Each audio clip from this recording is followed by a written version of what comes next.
Welcome and happy new day to you. This is Head to Toe Healing Live. We do this each week at 2 p.m. Eastern Time. Head to toe healing, if you are new to that concept, it is a modality that was created by Dr. Kevin Reese. He's been helping people get out of chronic pain and chronic conditions for many years now. The body's designed to heal itself given the right position, the right conditions, and environment. And that's what head to toe healing is all about. Today, we have our panel of experts that are normally within our membership, but they're here to chat with you today. So if you have any questions or comments, please put them in the feed and we'll be happy to answer them for you. But today, we're going to talk about anxiety and depression.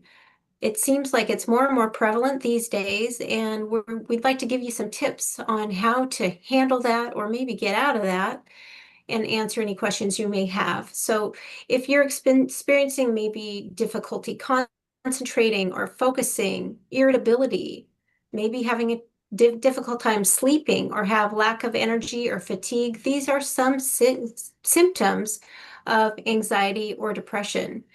Listen up, and this live might be for you. I'm going to go around the room. I'm going to start with Coach Gingy and ask him from a mindfulness perspective how one deals with, well, how is one able to cope with anxiety or depression or flip that around? Thanks, Karen. Well, I think it's good to understand what it is. And Dr. Reese did a really good job, I think, of putting this in perspective in his Reverse the Cause book. But he basically boils it down to, I have my notes here. Um, Anxiety is a loss of control of your imagination, whereas depression is a loss of control of your memories. And that distinction, what I do mostly is create distinctions that could help empower people. And that distinction is very empowering because if you see depression as a loss of control of your memories, you can see it as a runaway, basically, of your memories. Imagine laying in bed and just thinking about the past over and over and over and over. Think about laying in bed and trying to go to sleep and and your imagination is just going crazy based thinking about the way things could have gone in the past or the way things could be going in the future. All of that stuff is good to understand as to the nature of anxiety and depression, at least from the mindfulness perspective. So the underlying root cause is trying to figure out a way to get a hold of the runaway thoughts. And I guess it's less of getting a hold of it, but trying to quiet the mind down so it's not just running away with itself. And so the underlying root cause would be it running away from itself. And the solution then would be to get your thoughts under control. And first, we would need to bring a level of understanding. So, what is going on here? What are all these thoughts about? Why are they showing up? And in an entirely different section, in fact, one of the programs in the Head to Toe Healing program that we have, one of the little modules that we have is all about mindfulness rescue. And in there, there's a whole section about inner child work and calming down the inner chatter. And it's very simple. He's got meditations for it. We've got various modalities and methods that are very, very effective in getting a lot of the thoughts out. Say it's a to-do list, you can write the to-do list down and not think about it anymore. So that alleviates some of the psychic stress. But then there's also ways that you can calm down all of the fear-based responses and things like that, because fundamentally, your mind wouldn't be running away from itself if it was calm and relaxed and in a loving state. It's usually a fear-based response. So there's a lot to say about it, and I don't want to throw everything out right in the first minute here, but it's really good to understand what's going on. The mind is just running away with itself. It's an overactive imagination. It's an overactive, loss of control of the memories. Your mind is just, compulsively running. So we want to look at what's trying to be communicated and how we can alleviate some of the stress so that the mind can go back to being at rest. That's what most people with anxiety and depression want is just the cessation. I'll say the stoppage. I don't know if I'm saying the right word, but the stopping of all of the automatic habitual thought patterns, because that's what's being perpetuated. Thank you for that. I'm going to hop over to Coach Sean for a moment. Coach Sean, from a posture perspective, a lot of times when people have anxiety, depression, their muscles just tense up and they're walking around the world just tense, fatigued, maybe having a difficult time sleeping. How does posture alignment therapy, how does posture support reducing anxiety levels or depression levels? Well, it it's supported by essentially reversing the damage that it's done. Um, I say that to say I believe that with posture therapy, its place in this anxiety, depression issue is that it exacerbates the actual issue. And so the anxiety or depression would come first. And then quite literally the causes or like whatever, you're lying around because you're depressed or you're extremely tensed up because you're anxious and you have a project due or something like that. All of the symptoms that come associated with an anxious person or a depressed person kind of just causes the postural issues, which further the issue more into the ditch. And so, like with anxiety, for example, you're freaking out, you're not remembering to breathe, so it's shallow breathing, you're not getting breath to your brain, you're not getting oxygen to your brain, and it's just causing a perpetual cycle. On the other hand, with depression, my coach always said, if you won't play good if you don't feel good. Well, you can implement that into your day. If you don't feel good, you're not going to have a great day. You're going to be lethargic, and the more lethargic you are, the more, you know, deep in that state you're going to get. If you feed that lethargic energy, it's going to increasingly grow. And so, and my only advice that I can add to this is find movement within the day. And that's what we do with postural therapy. I mean, people say all the time, they feel so relaxed. They start to smile, but some people actually release during postural alignment therapy, which is interesting within itself.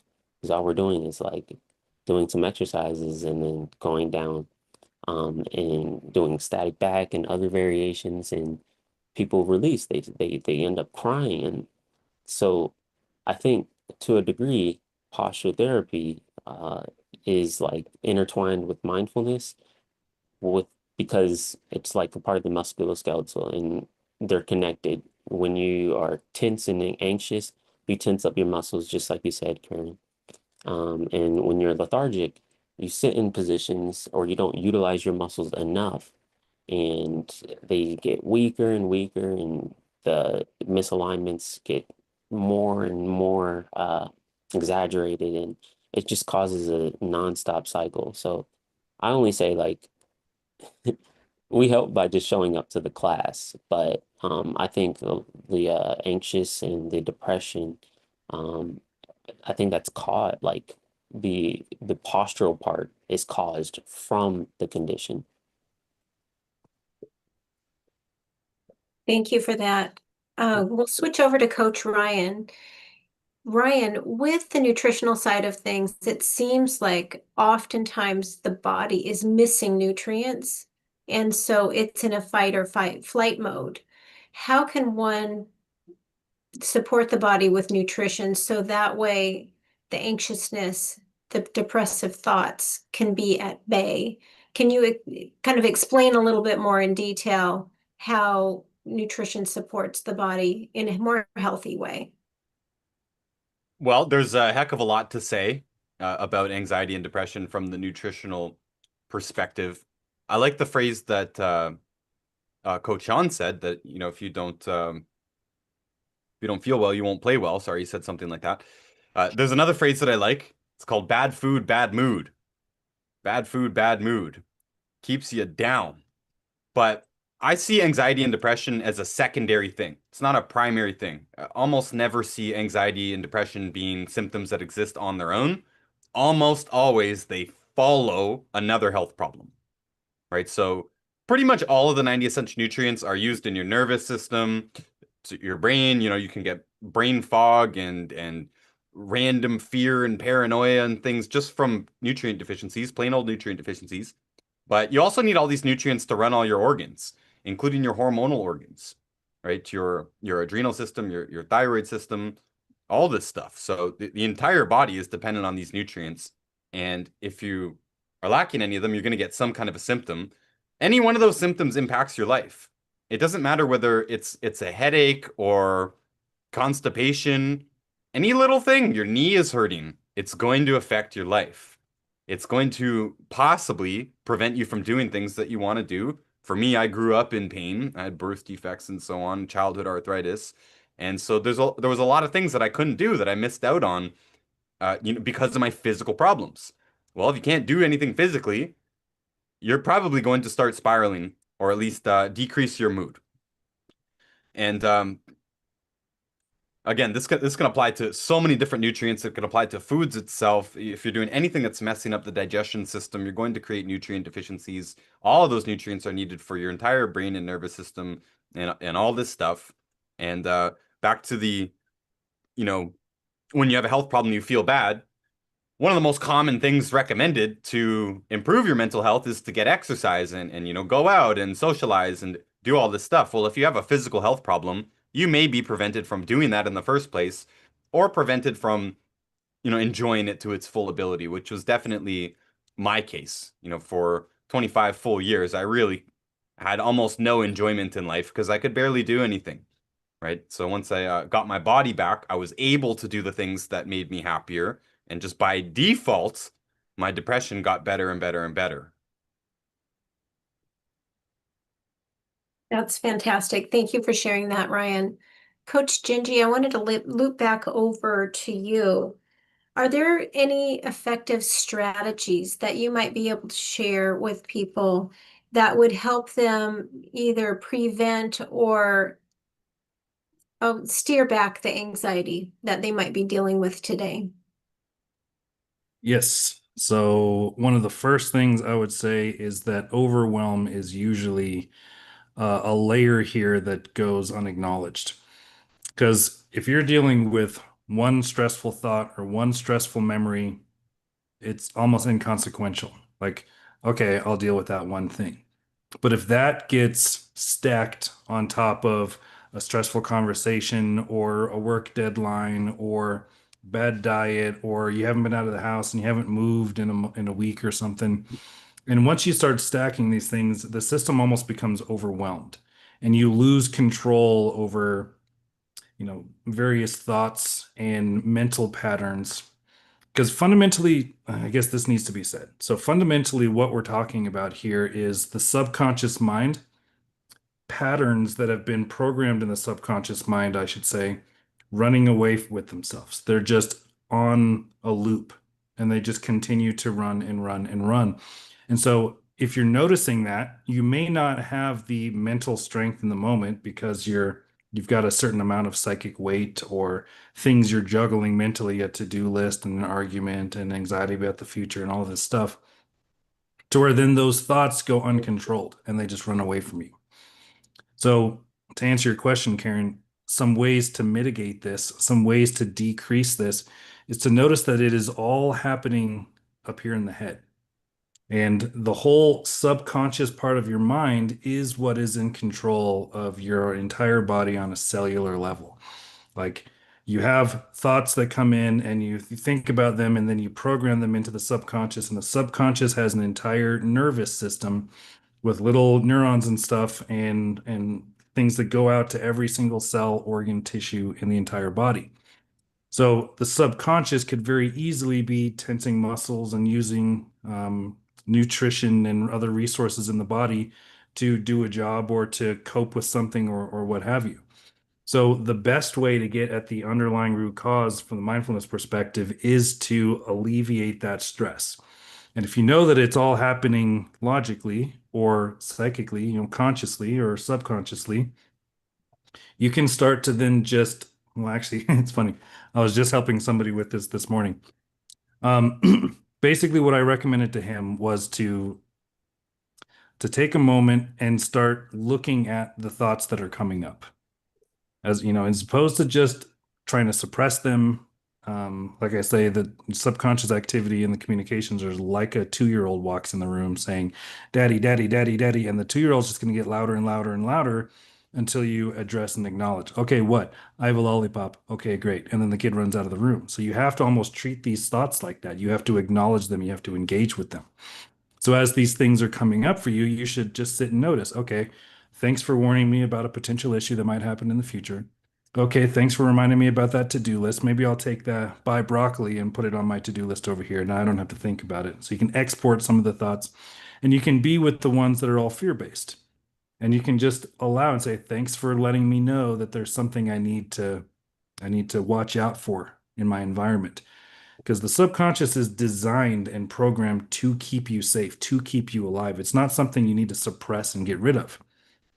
It's something that you should embrace, actually. And that's what we do a lot of in the head to toe healing program is working with that dynamic and saying, okay, well, I don't have to hate that my mind is telling me, that my boss is mean, my boss is going to yell at me and all this stuff. That's a survival mechanism that was programmed into my subconscious mind going back who knows how many generations. It used to be lions, tigers, and bears, oh my, and now it's my boss at work.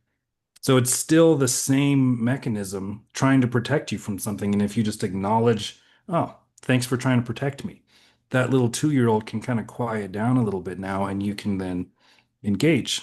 And so, like, this is easier said than done because obviously there's a lot more to it. Sometimes you do that and it comes back up, and you do it again and it comes back up. So it's really about being in a practice that allows you to create some space there, create some unloading of whatever the thoughts are and whatever the lists are and the worries are, and just try to get some of it out so that you can decompress. Now, there's one other thing that I want to mention, which is if you're really aware of this, if you're mindful enough to understand this, all of this activity is going on in the mind.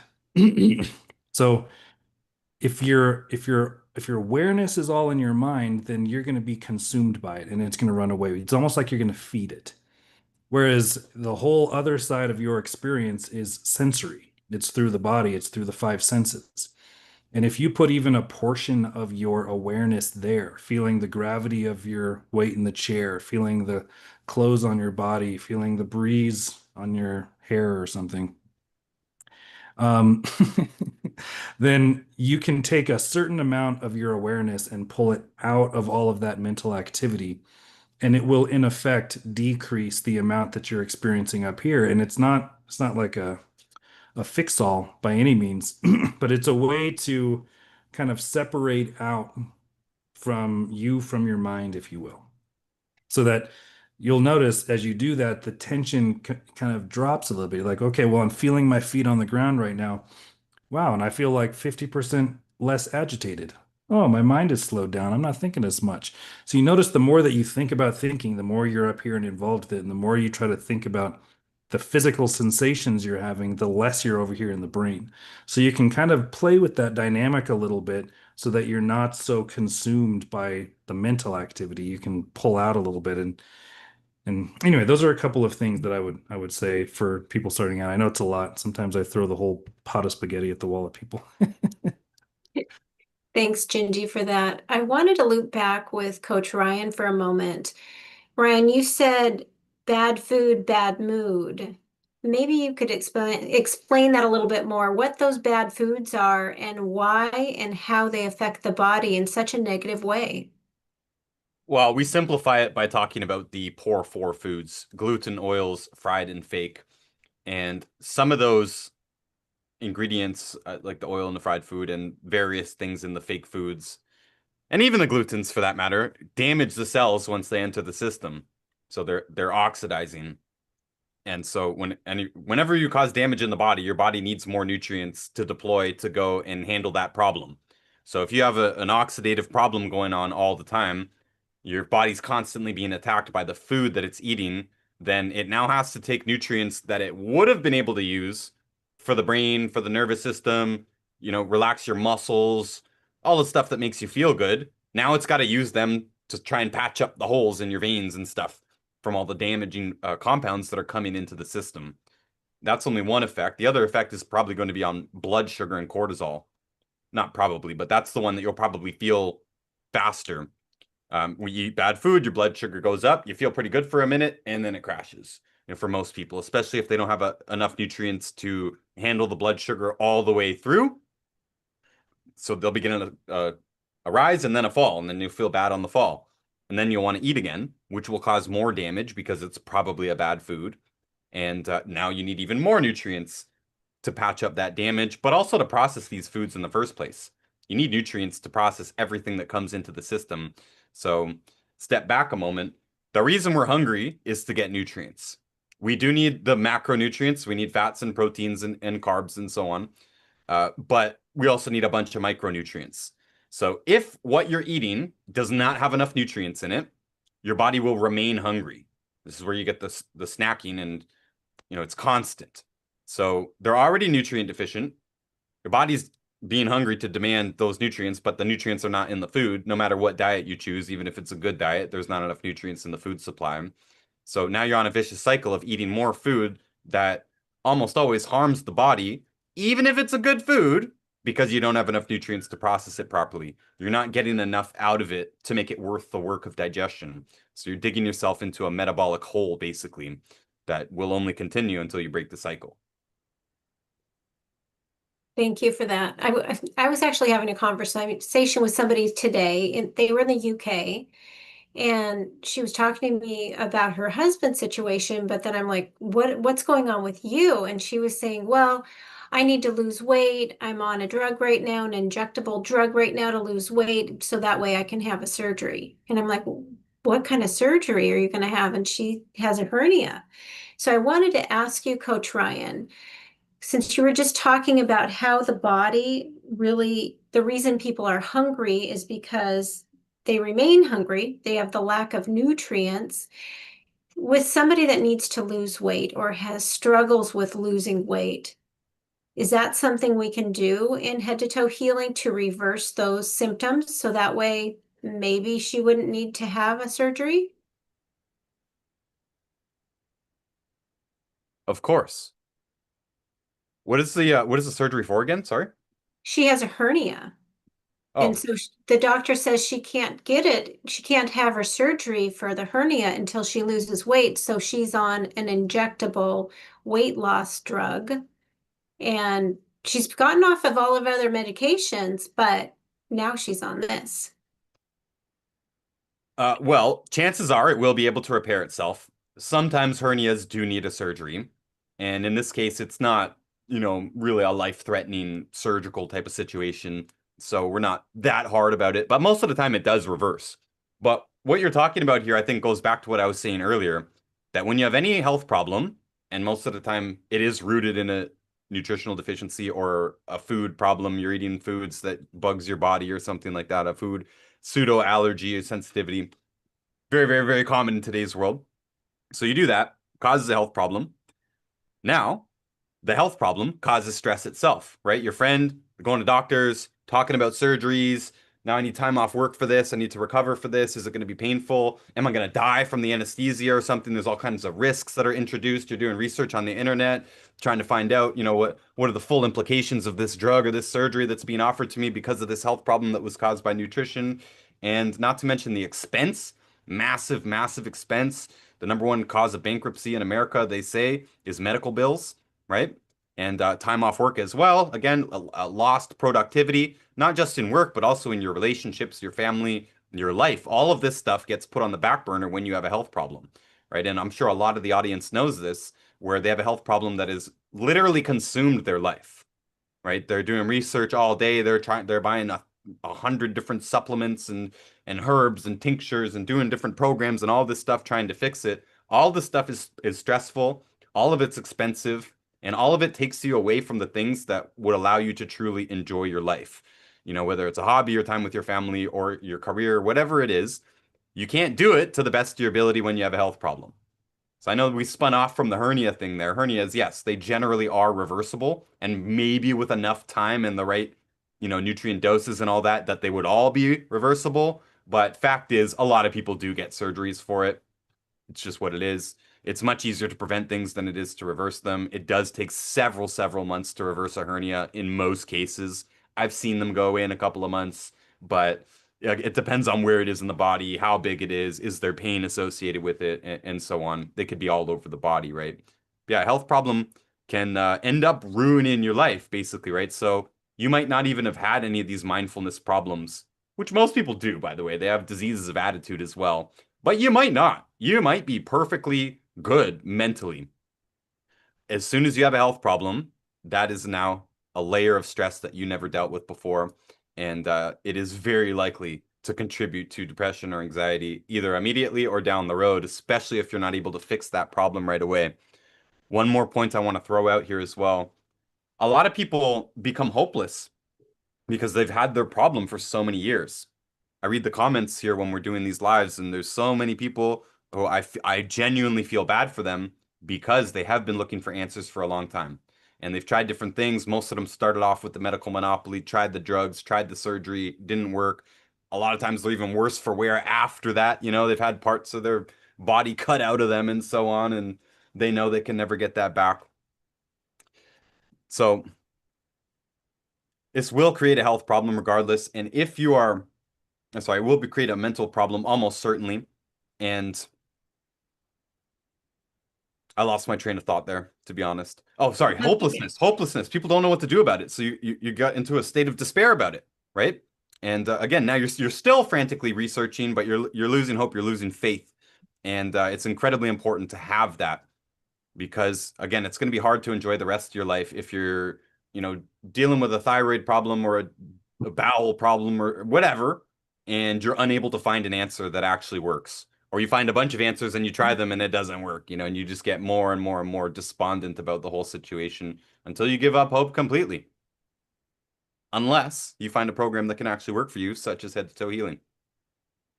That is so true. Thank you for bringing that up, Ryan. And that's what I find. I talk to so many people every single week that are searching for solutions or that have been searching for solutions for years. And they've tried various medical doctors, various programs, and they're just not getting solutions. With head to toe healing, if this is new to you and it sounds intriguing and you want to get your life in balance, your body in balance, where it can start healing itself the way it was designed to, go to drkevinreese.com. We have tons of educational materials on the website. Additionally, there's lots of testimonies from our members because we do offer a membership. And I was chatting with a lady this morning, and she didn't realize that she'd been following Dr. Reese for about a year, watching a lot of the videos and the reels and sharing them with other people. But she had no idea we had a membership, which is the solution. And so if you've been searching for a long time, that might be the best place to start.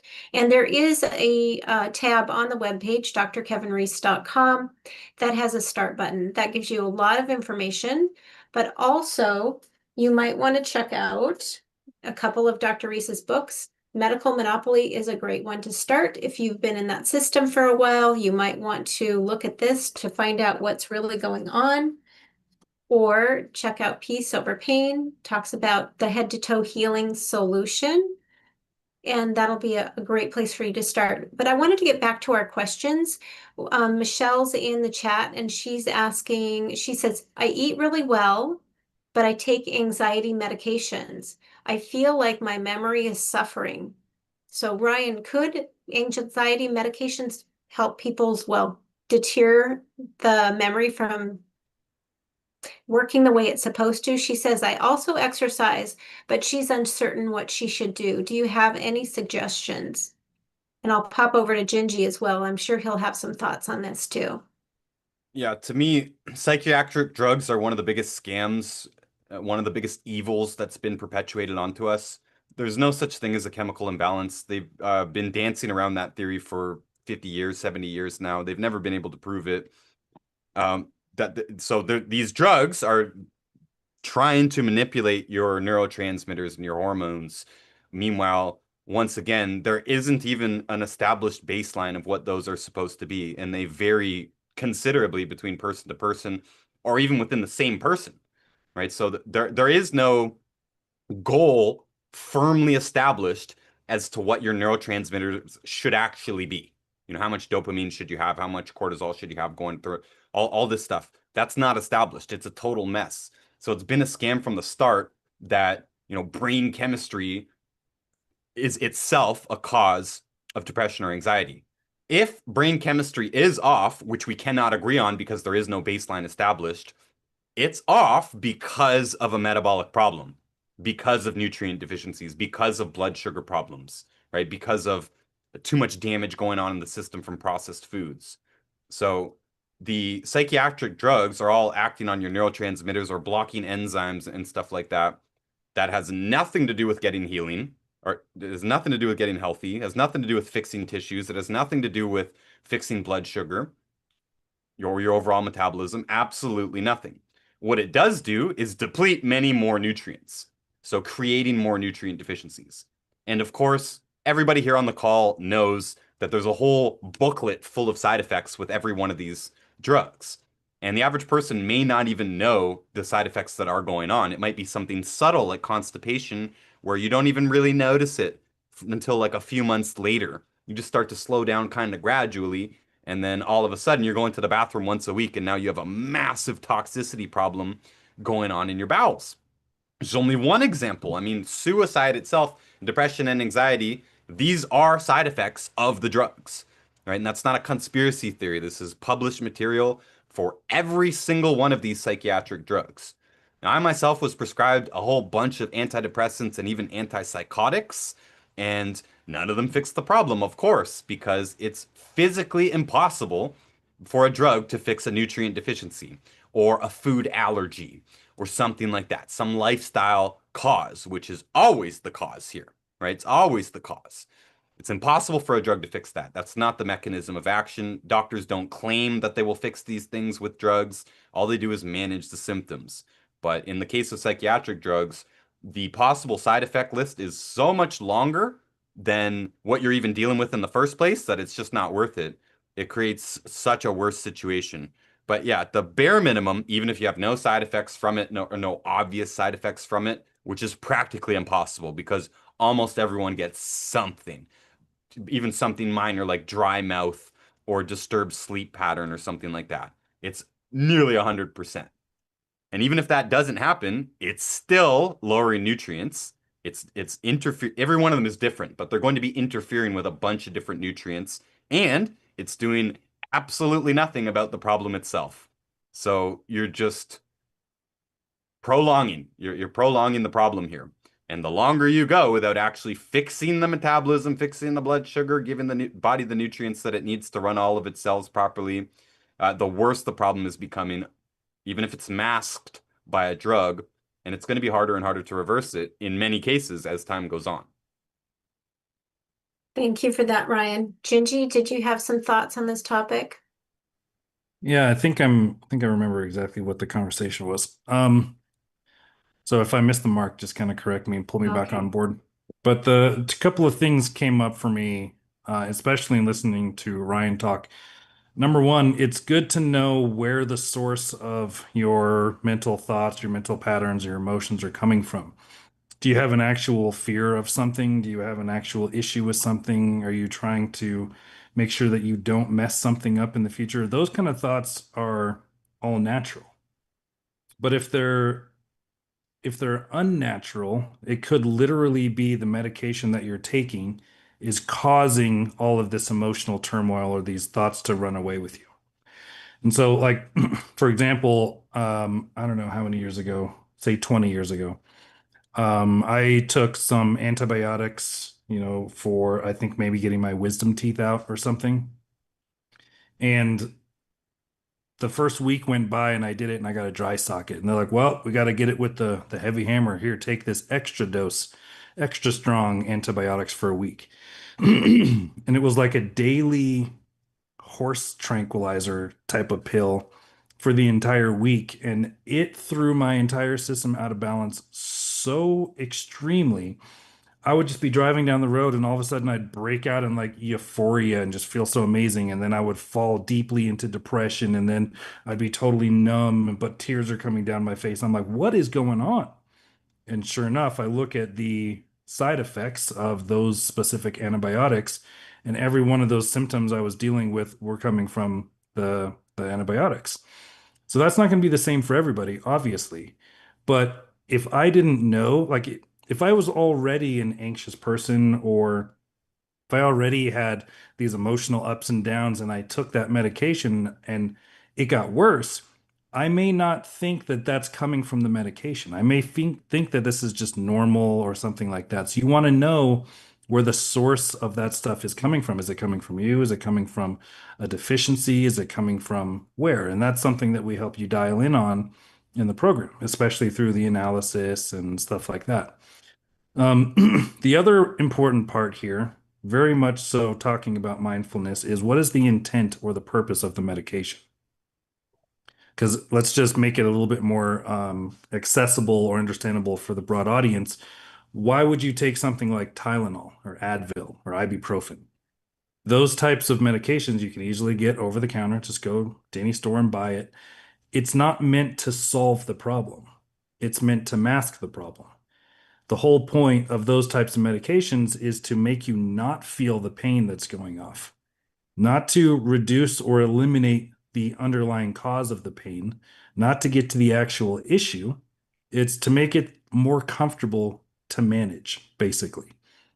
So, there's so many different things that can come in and impact your life, from relational dynamics, just thought patterns, diet, nutrition, work, other stressors, family dynamics. Like there's a huge list of stuff here. And you want to make sure that you're dialing in on what the actual underlying root cause is. Because if you're not, then you're probably just managing symptoms. So you want to get to the underlying root cause. I can't say that enough. That's the whole name of the game and what we do here, because the last thing we want is just a world full of people trying to numb a pain, trying to cope with something. And, if that's what's going on, it's a mindfulness issue, because we don't want you coping. We want you to actually get to the issue, and coping is a way of avoiding the issue. So whether it's through medication or mental strategies or emotional reservation, there's a whole host of things and ways people do use things to cope, including drugs, alcohol, tobacco, all that kind of stuff too. So like it's we have like a coping endemic in this country, in this world probably. And if everybody stopped coping and started focusing on the thing that they're avoiding, man, people would get over things like this, like clockwork. They get to the underlying cause right away and they'd hash it out, they'd eliminate it, and they'd move through it. Thank you, Gingy. I'm glad you brought that up, because that's one thing people don't realize is we identify symptoms that are going on in your body, and it helps us figure out the root causes that are occurring in the body. So that way, when you get into our membership, you have a path, which is great. And we're professional dot connectors, basically, and we look at the whole body with head to toe healing. And how that's done is through Dr. Kevin Reese's head to toe analysis. That's the first step to the process to figuring out where you go within the membership. So if you're interested, intrigued, go to our website, drkevinreese.com, get some more information with our educational videos. Go to the start page. That'll give you more detailed information about how we operate and how we might be able to help you. But I did want to move over to Coach Sean for a moment. We have a question in the chat. One of the individuals there says, I have type 2 diabetes. I have knee arthritis, plantar fasciitis, carpal tunnel syndrome, bulging disc, and a enlarged goiter. Coach Sean, how might posture therapy help an individual like this? It'll fix everything. Like, just as simple as possible, it could help with everything. And one thing that I would say is, like, if you came to me and you said I had this, and this, I forgot all the things you listed, the plantar fasciitis, arthritis, and type 2 diabetes. You have all of these things. Be careful with naming your symptoms. Be careful with putting a name to your symptom, because that becomes a part of your identity. And then that becomes something that you're constantly going to address or constantly going to re-implement into your life one way or another, because you're not actually looking for the root cause. That's like, I believe I said this before, that's like going, if there's a storm or tornado, something, and the alarms are going off, that's like going to the alarms like they're the problem and trying to turn the alarms off instead of preparing for the actual storm, instead of addressing the storm. And so if you came to me, I would not give you a plantar fasciitis protocol. I would not give you an arthritis protocol. Ryan would not give you a type 2 diabetes protocol. Why? Because that's not the actual issue. These are just results. These are just the results of what is actually the root cause. The root cause is constantly going on, but you're just addressing the results. And so even in postural alignment therapy, just because you have a problem at the site, if you have, Dr. Reese always says the site of the pain very rarely is the source. And so the source is somewhere else. It's just the site of the pain was just how it decided to manifest. We, to this day, we wouldn't know how a disease becomes a disease with certain people, but not others, or how two people can have the same disease, but we address it differently, or they have different root causes associated with them. It's just how your body manifests that disease, whether it be epigenetics, your environment, or it's just like something deeper. Honestly, we never know. But what we do know is there's a root cause to all of that, and we choose to address the root cause. So I can't give you something that will immediately address all of these things right out of protocol. We just start somewhere with what we think or know what the root cause is and address it from there. And as you go on, we expect you to be the expert and give us the feedback we need to then tweak it and tailor it to yourself. Because as you know, like Dr. Reese doesn't have like cookie cutter protocols. They don't work. You need something that is slowly going to tailor to your needs and wants. And we get that by the feedback you provide us. We're not going in saying we're the experts of your body. We know a lot about certain categories of health and we can help guide you along the way, but we expect you to give us the feedback we need to make the tweaks. And so that's what I would say the whole membership is about. You coming to us, giving us the feedback we need, and then we help you, we help guide you, we help you learn about your body and become your own head to toe healer. That's what this whole membership is about. It's a learning membership. Thank you, Coach Sean. I appreciate that. That is so true. People have to be actively involved with our membership. It's not about us providing a quick fix. This is different than what you would find if you go to a medical system. You have to show up, you have to do the posture exercises, you have to provide your body with the right nutrition, do the mindfulness work to make this work for you. It's a different philosophy, and that's why sometimes it's hard for people to wrap their minds around it. But back to our questions, this one I want to direct over to Coach Ryan. Michelle's in the chat, and she's saying, I got sick when I was 32. Now I'm 58, and I've been on meds since. I've had anxiety my whole life.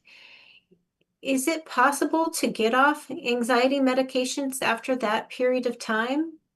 What are your thoughts on that? Well, it's certainly possible. If you've been on it a long time, you probably will get a withdrawal syndrome from it. We do have a protocol to help people get off of these drugs. I have to always say, we're not allowed to tell anyone whether to take a drug or not. It's always your choice. But yes, antidepressants are one of them where there tends to be a withdrawal concern there. So it's a little bit more of a dramatic process than getting off of some other drugs that don't have that. But yeah, it's 100% possible. The body never needed it in the first place. It is a poison. And even if there's a withdrawal effect, you can get off of it. Thank you. Also, Debbie's in the chat and she's saying she's been taking medications for restless leg syndrome.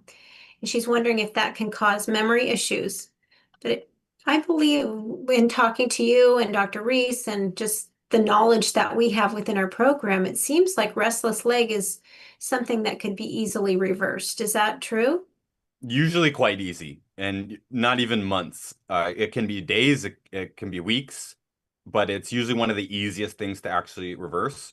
It's usually just a mineral deficiency. Could be B vitamins and some other nutrients in there as well. We don't care about that. We use all 90 essential nutrients and we'll boost a few here or there depending on the circumstance, but picking out which one is causing the problem is pretty irrelevant because it's almost certainly multiple nutrient deficiencies. And yeah, whatever drug they're giving you is going to cause more problems. So all of that is reversible. The original problem itself was a nutrient deficiency, and the drug doesn't fix a nutrient deficiency. So fix that. The restless legs should go away, and you shouldn't need the drug. And they don't need it anyways. Nobody needs that drug. There are some drugs that can save your life and keep you alive in emergency situations. That's awesome. But any of these people with chronic problems, no drug fixes a chronic problem. It's impossible. Absolutely. Somebody else is in the chat saying, my son has memory loss from medication for seizures and says he's hopeless. In that situation, if somebody is experiencing seizures, are there things head to toe healing can do to help reverse those or support the body in a different way so maybe they could tear back from that medication, Ryan? Well, it's multiple nutrient deficiencies, and I know people will get annoyed with that answer, but it is true. There's going to be so many different nutrients that are involved or possibly involved. Magnesium, zinc, B vitamins, once again, all kinds of trace minerals. So I don't know which one's going to be deficient. It's probably multiple. But it's interesting that even the mainstream recognizes that most of the time, children who have seizures simply grow out of it. Almost always, it goes away on its own. But the mainstream response to that data is to stay on the safe side and just give them drugs for the rest of their life. So all of those drugs are creating new nutrient deficiencies. Remember that all drugs, with a couple of exceptions like thyroid hormone and stuff, but 99% of drugs block something in the body, right? They block an enzyme. Beta blockers, right? ACE inhibitors, antidepressants. It's even in the name. It's a blocker, right? That can't fix a deficiency ever, right? The brain, the nervous system needs tons of different nutrients. It's affected by foods. You could have food allergies can cause seizures. Food allergies can cause seizures. Digestion problems can cause massive deficiencies that can cause seizures. And you can just have an outright deficiency itself. You could just be eating a bad diet. That's, again, no matter what diet you choose, it doesn't have enough nutrients in it. But if you are on a whole food diet of any type, you should have enough to not have seizures. We have tons of people who've never had a seizure again. We have lots of people who, it happened kind of regularly, and then, maybe they started to spread out in the first few months, right? Instead of getting two a month, they got only one, and then a few months later, oh, they only got 1 in 2 month period, and it just gets less and less and less. But most often, people who come to us with epilepsy or any type of seizure disorder, it simply never happens again if you do it properly. It's got nothing to do with the drugs, although I know it's a tough decision for a lot of people because they don't know what to do. The doctor's saying stay on the drug forever. We're saying take a bunch of nutrients and make your own decision about the drug. But a lot of people do choose to get off of them completely. And yeah, there's a bunch of side effects from seizure drugs as well. Of course, it is blocking something in the nervous system. Your body's not stupid. It has all of these enzymes and neurotransmitters and everything for a reason. And if they are out of whack, there is a reason for it. It's not a drug deficiency, ever, right? So there's always an answer. If there was one overarching thought that I could leave people with, it's that there's always an answer. Sometimes it's harder to find. Sometimes it takes longer. Sometimes the person is super sensitive and everything you put in the body causes some kind of a reaction and it takes way longer to get them to ease into a program and so on.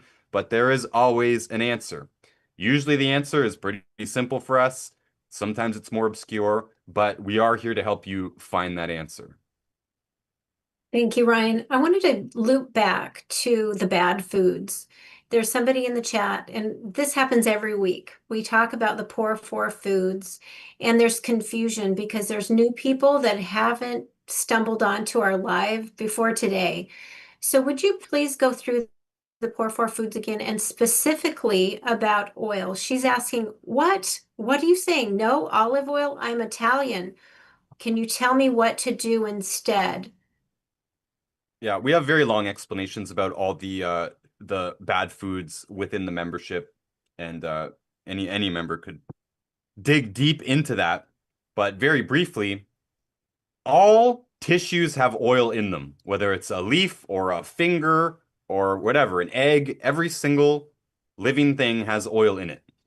All oils also oxidize when they're exposed to air, heat, light, and time. Any one of those things will increase the oxidation. More heat, more time, more light, more oxygen. You're going to oxidize more. In a living tissue, again, whether it's a leaf or an apple or a squirrel, whatever it is, whenever there's oil in a living tissue, that oil is prevented from oxidizing by the living skin or shell or peel or whatever it is. As soon as that is punctured, as soon as the apple falls from the tree, as soon as the skin is breached, oxidation starts to happen. That happens in your body as well. So all of the oil that you're consuming is months old, if not years old. Your olive oil could be 2 years old. And I don't care if you paid $120 for the bottle and it's a 5-star bottle, whatever. It is probably old. If you took that olive and you milked it for the oil and you consume that right away with no heat, no problem. Olives are a superfood. Coconuts are a superfood. But when you remove that oil and expose it to air, heat, light, time, it will oxidize. No matter what. And this is why we need antioxidants in the body, right? So this is another example where you put these things in the body and now your body needs to use its own resources to try and put out that fire, right? Instead of building tissues and supporting the nervous system, now it's trying to put out fires all day. And saying you're Italian, well, that's fantastic. You can have all the olives you like. I'm a huge fan of olives. And if you really want, you can press your own olives. You can use a food processor and make your own olive oil. Just don't heat it. Don't let it sit around for weeks. Consume it quickly, and you'll be fine. And you asked for the pour for it. It's gluten, oil, fried, and fake. And yes, it's oil. Yes, that means avocado oil. Yes, that means coconut oil. It means any oil. Once it's removed from the living tissue, it starts to oxidize. On the grocery store shelf in America, you will not find anything younger than 3 months old. I will defy you. And there's all kinds of problems in the industry too. I don't want to get too far into it, but most people here probably would have heard of the olive oil scandals that happened over 10 years ago now, and they kind of quieted out. No one really talked about it, but nothing changed in the industry. Nothing changed in the industry, right? So they found that most of the olive oil samples in America and Canada and other countries are mixed with other oils, mixed with cheaper vegetable oils. So corn oil and canola oil and stuff like this. And other contaminants, including urine, mouse feces, all kinds of things, right? Oh, but it's oil, it's clear, I can see it. Now, you can't see contamination. And when they tested it, they found that the vast majority of products on the shelf over here in the Western world were contaminated with numerous substances, not just cheaper oils, but all kinds of other stuff that you wouldn't want in your food in the first place. This is totally different from pressing it, actually literally cold pressing it with the big wheel and the donkey that carries the wheel around and it presses the olives out. And you take that cup of olive oil and you make dinner with it right there down the street. Totally different circumstance from you buying a bottle of liquid oil that has oxygen in the bottle. It's not air, it's not vacuum sealed or anything. Totally different from you buying that's months or years old. And then cooking with it, stir frying with it, where you can hear it fizzle. Crazy. If it's sizzling, you're fizzling. That's what Dr. Reese says. I like that. You'd never want it sizzling. They asked for other options. We cook in butter, ghee, lard, vinegar, water, wine. There's tons of other options. Thank you, Ryan. That's awesome. So yet more reasons why to avoid oil, all those extra contaminants. You just sealed the deal. So let's loop back to our primary topic that we were talking about today, anxiety. And it's an issue for so many people these days.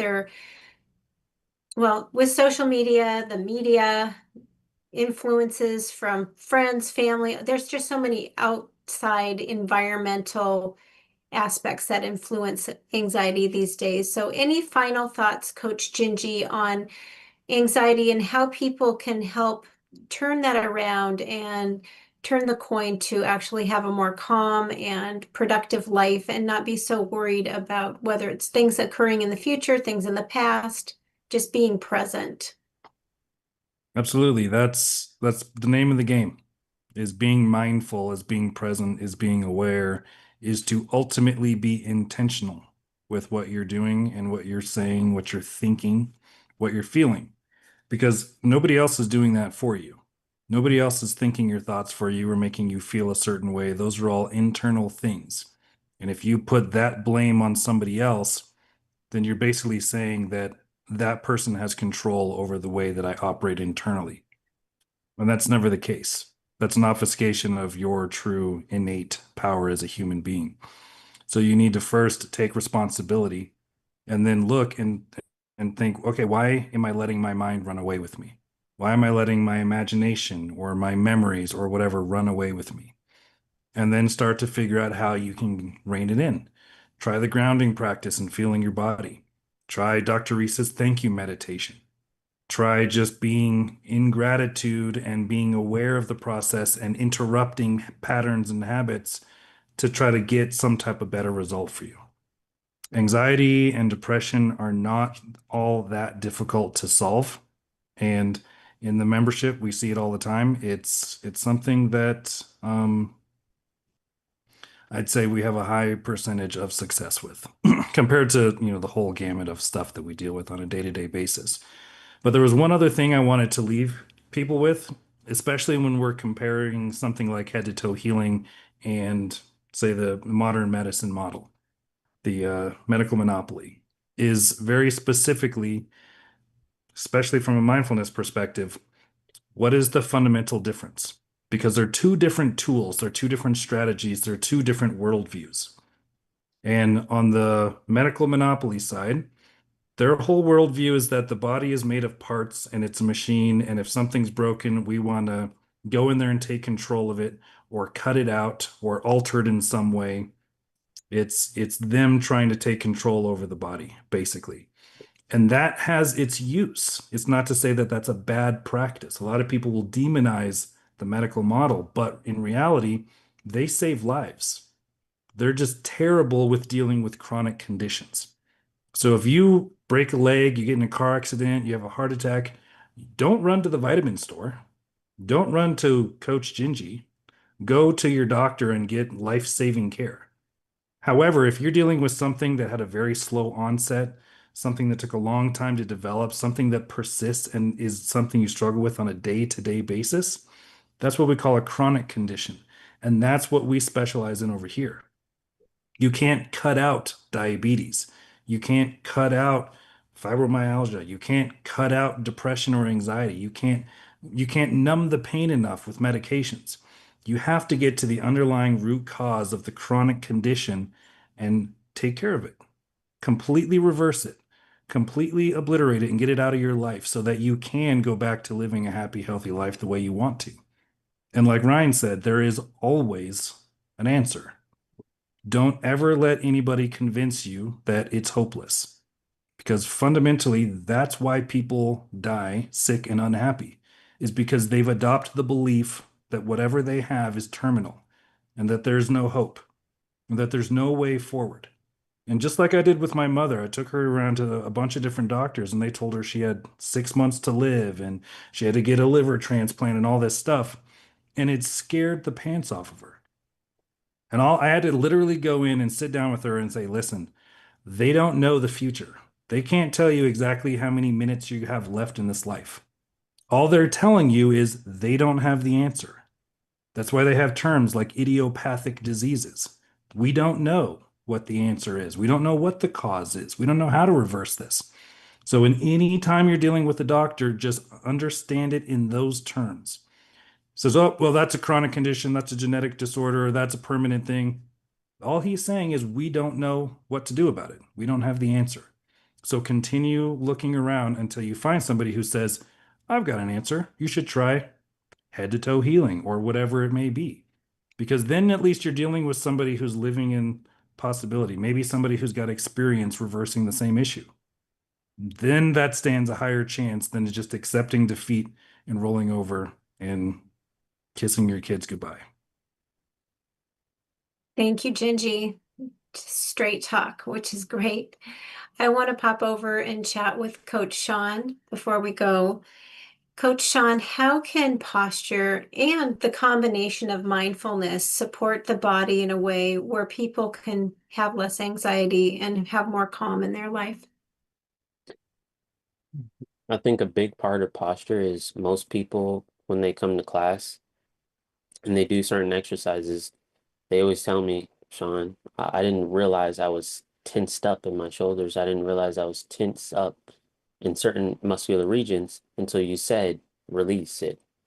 Or me just going through breath work in the posture alignment therapy classes when we're doing any type of relaxing exercise work. Um, a lot of people tell me that that's the first time that they've gotten like a good deep breathing session, or that day at least, or that was the first time that they noticed that they have an issue with their shoulders being too tense, or they're grinding their jaw or tensing up their jaw throughout the day and not even realizing it. And then they start to build what we call kinesthetic awareness. And I believe that's the one muscle, that's the best muscle you can develop in posture alignment therapy, is kinesthetic awareness. Just knowing what your body is doing and being more in tune with that. And when you're more in tune with your body, when you know what's going on, you can correct it. That first step, uh, like as Genji was saying before with the awareness, the first step is being aware that it's happening. And with that, you can be more aware of it throughout the day, throughout the weeks and months, and you start to get better. The deeper connection you build with your body, the more feedback you get, and the more you can actually address it and realize when you're coming out the other side. So, I hope that helps. That does. Thank you very much. And then, Coach Ryan, before you wrap us up with a bow, one other question that came in to the chat today. Phyllis is asking, she's had thyroid radiation 2 times. She has not been taking medication. Is there anything natural she might be able to do?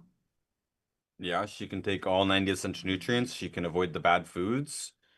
And there is a natural version of thyroid hormone. And most people take Synthroid or something like that, which is a synthetic, it's in the name, Synthroid. A synthetic version of the thyroid hormone. I much prefer the desiccated thyroid, which is real thyroid that includes the thyroid hormones. You need a prescription for that. I'm not sure why. For the life of me, it's a crazy idea. They want to monopolize it, I guess. But it's a much better option than the synthetics because it has the full spectrum of thyroid hormones in it in the right balance as well. So yeah, that is natural. And your thyroid, just like your whole body, needs all 90 essential nutrients. And your thyroid, just like your whole body, is provoked or damaged by the bad foods. And our poor four list, we could tailor that to the person, depending on the person. Some people aren't good with dairy or grains and stuff like that. So you could customize it, but in general, those foods harm the body, harm the thyroid. And yeah, all this is natural. Posture therapy is natural. Mindfulness is natural as well, mindfulness training. So yes, of course. Fantastic. Thank you.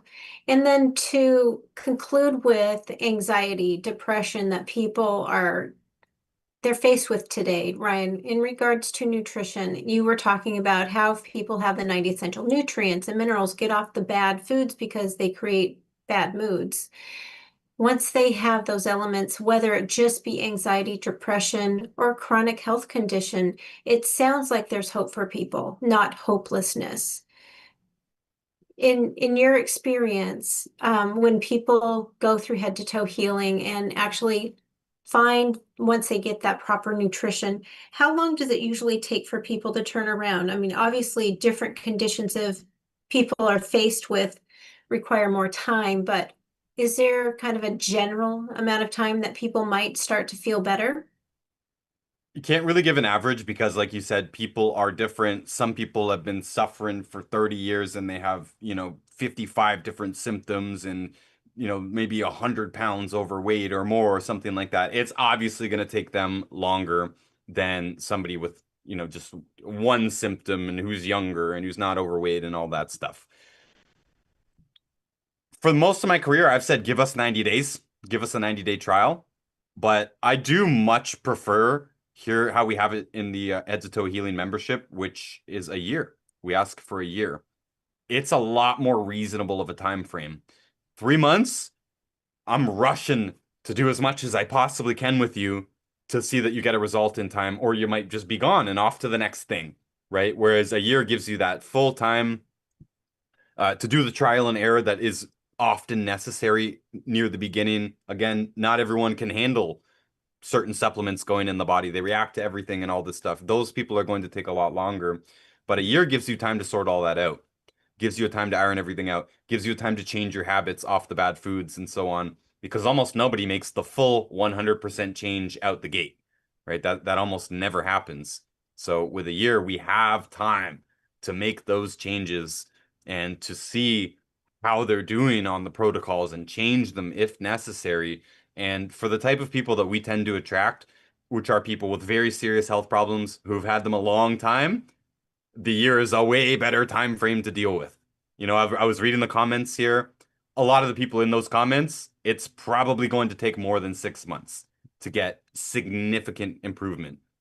That's not to say you might not see small improvements in the first month or two. Sleeping better, feeling better, got some more energy, lost a little bit of weight. All that stuff is fantastic, but we're banking on the massive transformations, and you want a year, honestly, or even 2 years in many cases, depending on what it is. Again, starting with a year around the time frame, that's a good time frame to put your head around. Well, with that too, a lot of times when people feel pressured, rushed, that anxiety level increases. And that's what we give you. We give you that time. It allows you to be patient with your body as you're going through the process, as you're learning head to toe healing and investing in yourself for that year. You're making yourself a project, a priority for the first time to really get results, which is fantastic. So if you're curious about head to toe healing, want to really strive to change things in your life, get some answers, reach out to us. You can go to drkevinreese.com. There's a section that outlines all Dr. Reese's books. That's a great place to start if you're brand new to us. That way you get a bigger perspective of what we do. And then look at our educational videos, look at our testimonials. There's a page that says start. You can get more information about our membership there, and then book a call with us. A call with us is no cost. We'd be happy to get on a Zoom call with you or a phone call with you to talk to you about your specifics and see if it's a match. It's not for everybody because you definitely have to show up and do the work. So we wish you a wonderful rest of your week. We will be back here next week, same time, Wednesday, 2 p.m. Eastern Standard Time. And be well. Thank you, everyone. Stay